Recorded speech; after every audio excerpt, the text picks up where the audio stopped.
আজকে একটা ছোট কবিতা পড়ব। কবিতার নাম বেলুর, কবি সুবোধ সরকার।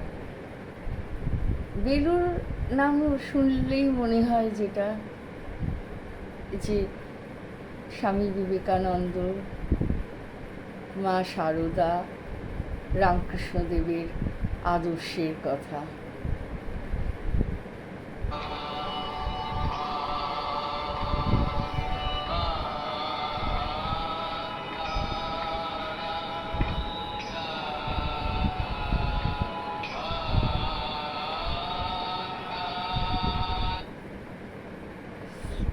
বেলুর, কবি সুবোধ সরকার।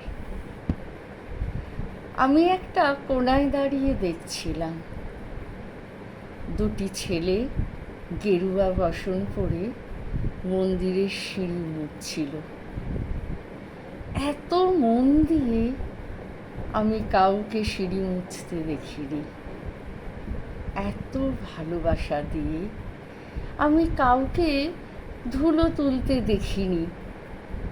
সিঁড়ি নয়, যেন জননীর ত্বক থেকে ধুলো তুলছিল। এভাবে কেউ সিঁড়ি থেকে ধুলো মুছতে পারে এ আমি কোথাও দেখিনি। স্থিতপ্রজ্ঞ মহারাজকে জিজ্ঞাসা করলাম, এই ছেলে দুটি কে?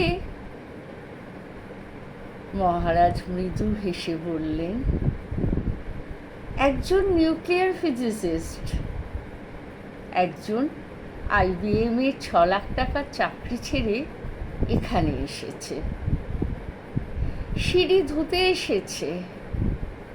যে সিঁড়ি দিয়ে মানুষ ওপরে ওঠে তা যেন পরিষ্কার হয়। মহারাজ চলে গেছেন। সন্ধ্যা নেমে আসছে গঙ্গা, আমার ভেতরেও নামছে সন্ধ্যা। সারা পৃথিবীতে এত সিঁড়ি, সিঁড়িতে সিঁড়িতে এত দাগ, এত ক্রোধ, এত অপমান।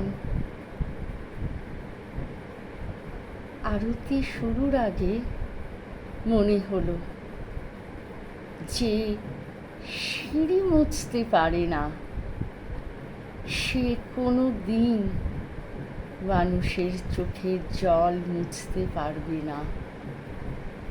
নমস্কার।